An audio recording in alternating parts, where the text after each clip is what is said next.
तो दास कह रहा था कि जैसे आपका ये गुरु भाई पवन दास, अगर आज मुझे कोई इस देश की सबसे बड़ी नौकरी देना चाहे, सबसे बड़ी नौकरी जिसमें 1 करोड़ का पैकेज है साल का, 1 करोड़ का पैकेज मान लो, 10 करोड़ का पैकेज मान लो, गूगल का सीईओ मान लो, अगर मुझे कोई फ्री में भी अगर उस कुर्सी पर बैठाना चाहे कि पवन दास जी आपको करना कुछ नहीं है, बस आप केवल गूगल के सीईओ की चेयर पे बैठ जाओ, आपका साल का 10 करोड़ का पैकेज है, मैं उस कुर्सी पर थूकना भी पसंद नहीं करूंगा, थूकना भी। क्योंकि अब यदि मैं नौकरी करूंगा तो केवल अपने गुरुदेव भगवान की करूंगा। मेरे को तो गुरु की सेवा करने से फुर्सत नहीं है, गुरु की नौकरी चाकरी करने से फुर्सत नहीं है। दुनिया की नौकरी किसने देखी? क्या करूंगा मैं 10 करोड़ रुपए साल के लेके, जब मुझे खानी 2 रोटी सुबह। अब तो परमात्मा ने भंडारा भी एक टाइम करवा दिया। जब मुझे दिन की 2-4 रोटी खानी है, मैं क्या करूंगा 10 करोड़ रुपए लेके, जब मुझे किराए के मकान में रहना है, मुझे नहीं बनाना अपना मकान, मेरे पास अपना मकान नहीं है।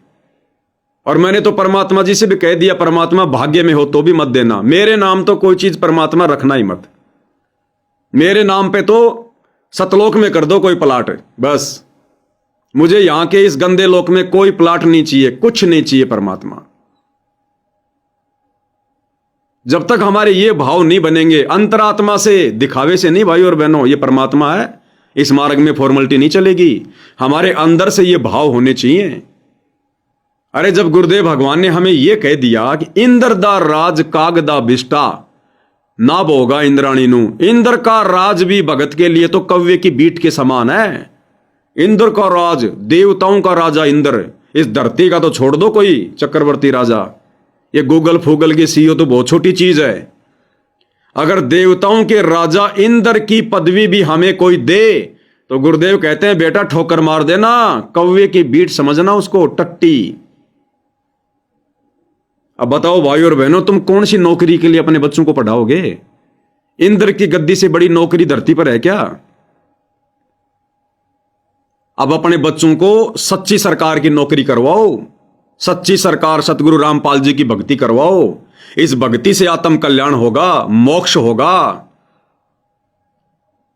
अगर ये भक्ति हमने ढंग से नहीं पढ़ी और कल को यदि आपके बच्चे के भाग्य में मौत लिखी है, एक्सीडेंट लिखा है युवा अवस्था में, और यदि आपने बच्चे को केवल नौकरी के लिए पढ़ाया, बड़ी बड़ी डिग्री हासिल करने के लिए पढ़ाया और भक्ति मार्ग में ढंग से ध्यान नहीं दिया, कल को वो नकली पढ़ाई, वो नकली डिग्री आपके उस बच्चे को मौत के मुंह से नहीं निकाल सकती, आपके बच्चे का जीवन नहीं बढ़ा सकती, आपके घर में खुशियां नहीं ला सकती। और इस परमात्मा की पढ़ाई, ये सतनाम का सुमरण, प्रथम मंत्र का सुमरण, उनके सत्संग सुनना, उनकी महिमा करना, उनकी मर्यादा में रह के भक्ति करना। परमात्मा कहते हैं काल भी 100 कदम दूर खड़ा रहेगा भगत से, 100 कदम दूर, उसकी हिम्मत नहीं पड़ेगी मैं संत रामपाल जी के भगत को हाथ लगा दूं। जम जोरा जा से डरे, मिटे कर्म के लेख, अदली असल कबीर है, कुल के सदगुरु एक। काल जो पीसे पीसना, जोरा है पणियार, ये 2 असली मजदूर हैं मेरे साहिब के दरबार। तो उस समर्थ की पढ़ाई पढ़ाओ अपने बच्चों को, उस समर्थ की महिमा करना सिखाओ अपने बच्चों को। ये नकली पढ़ाई पढ़ते तो असंख्य जन्म हो गए, असंख्य जन्म। आज आपने बच्चे को पढ़ाया लिखाया, लाखों रुपए खर्च कर दिए, आपने आज बच्चे को सुप्रीम कोर्ट का जज बना दिया। अब बिना भक्ति के क्या होगा? एक हरि की भक्ति बिन राजा गधा होए, माटी लदे कुम्हार की घासन डाले कोई। इस परमात्मा सतगुरु रामपाल जी की भक्ति के बिना तो देश का राजा भी अगले जन्म में गधा बनता, गधा। आपने बना दिया बच्चे को पढ़ा लिखा के सुप्रीम कोर्ट का जज। अब शरीर छूटने के बाद क्या होगा भाई के साथ में? सीधा अलग 84 में जाएगा और फिर कभी मनुष्य जन्म मिलेगा तो फिर से उसको वही पढ़ाई पढ़नी पड़ेगी। कैक से कबूतर, खे से खरगोश, वो पिछले जन्म की सुप्रीम कोर्ट वाली वकील वाली पढ़ाई काम नहीं आएगी, जिस पढ़ाई को पढ़ने में इतना समय बर्बाद कर दिया, इतना दिमाग लगाया, इतने यत्न किए। उस भाई को जब दोबारा से कभी मनुष्य जन्म मिलेगा लक 84 भोगने के बाद, उसको कैसे कबूतरी पढ़ना पड़ेगा, टीचर के डंडे खाने पड़ेंगे, माता पिता के थप्पड़ खाने पड़ेंगे। तो भाई और बहनों, परमात्मा ने हमें सारे चक्कर से बाहर निकाल दिया, भविष्य के दर्शन करा दिए परमात्मा ने अपना आध्यात्मिक ज्ञान देके। अब हमने सदा सदा के लिए अपना पीछा छुड़वाना है, ना जज बनना, ना वकील बनना, ना डॉक्टर बनना, कुछ नहीं बनना। हम क्या करेंगे डॉक्टर बन के, वकील बन के, जज बन के? अरे जो लोग भक्ति नहीं कर रहे, जो लोग भक्ति नहीं करेंगे, उनकी संख्या बहुत होगी। वो बनते रहेंगे जज, वो बनते रहेंगे डॉक्टर, वो बनते रहेंगे वकील। अगर हमने कभी सेवा लेनी होगी तो उन लोगों से ले लेंगे। हमने डॉक्टर बनने की क्या जरूरत है? ये दुनिया भर के हॉस्पिटल हैं, दुनिया भर के डॉक्टर हैं, जिनको ये भक्ति समझ में नहीं आ रही, वो पढ़ते रहेंगे, अपने बच्चों को पढ़ाते रहेंगे, डॉक्टर वकील जज बनाते रहेंगे। कभी काम पड़ेगा तो हम उनसे सेवा ले लेंगे।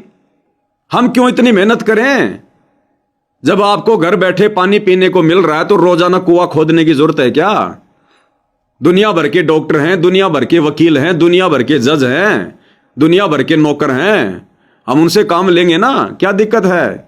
परमात्मा ने व्यवस्था बना रखी है ना सरकार के माध्यम से, हम उनका लाभ उठाएंगे और बाकी समय परमात्मा की भक्ति करेंगे।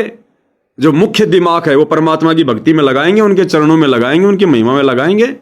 10-10, 12-12 घंटे उन किताबों में क्यों अपना जो है दिमाग खराब करें, जिनसे मिलना हमें कुछ भी नहीं है, जिस पढ़ाई को पढ़ के नौकरी की भी उम्मीद नहीं है। कोई भी कॉलेज का प्रिंसिपल, कोई भी स्कूल का प्रिंसिपल आपको ये गारंटी नहीं दे सकता कि ये डिग्री लेने के बाद तेरे को नौकरी मिलेगी।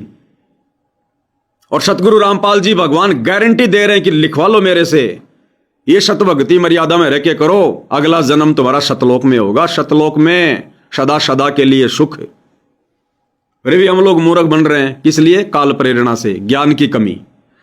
तो भाई और बहनों, ये विशेष संदेश है। परमात्मा बड़े सीधे शब्दों में बोलकर चले गए, क्योंकि ये कैप्सूल हैं और इन पर खुलासा करवाने के लिए परमात्मा ने आप और हमारे जैसे सेवकों की ड्यूटी लगा दी।